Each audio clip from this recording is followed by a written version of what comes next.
Now, this British horror movie was pretty cutting edge and a trailblazer for its time. It came out in 1945. From my research, they were saying that that was a time during World War II in Britain where much horror films weren't produced.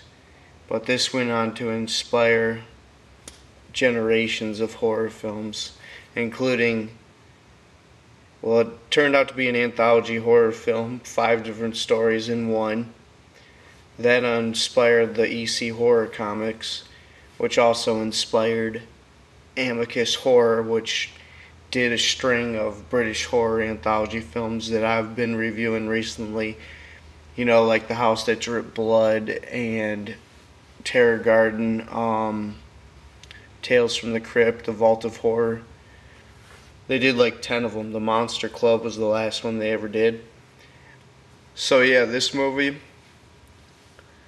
I'd say, well, let me just go over a few stories. There's 5 of them, then there's one with a haunted mirror, which is okay. Then there was the Christmas one where they end up playing hide and seek in a mansion, and the girl ends up beating this boy, and at the end of the story he ends up turning out to be a ghost. That one's kind of cool. And then there's the dummy one, the ventriloquist one, that has just inspired so many different horror movies and stories, short stories, including in the Twilight Zone and the Magic movie featuring Anthony Hopkins and Goosebumps Night of the Living Dummy, all that. That's probably the best story. Really well done. Really creepy. Martin Scorsese has a lot of respect for this film. It gets a lot of respect from a lot of people. I wasn't that impressed. Well, you gotta take it in the context of the time. It had nothing to go with. So it was kind of like the first model of an anthology horror film. So for what it is nowadays standards, it's still like a C+. But there's this one guy on IMDb, I was like shuffling through message boards, and he was like so obsessed with it, and this one guy couldn't get it. And basically now I'm going to talk about the ending of the film. So spoilers, and go and check it out. I think it's on YouTube. You can watch it.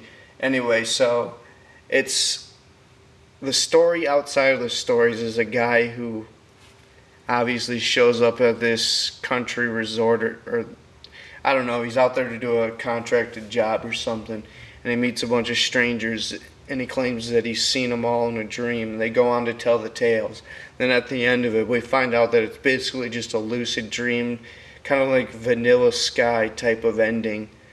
And this guy who was writing on the message boards trying to convince us, like, it was really amazing. Actually, they really both loved it, and one guy was like, I'm gonna go and watch it right now again, and the other guy is like, so am I. I'm gonna go and see it for the 18th time again.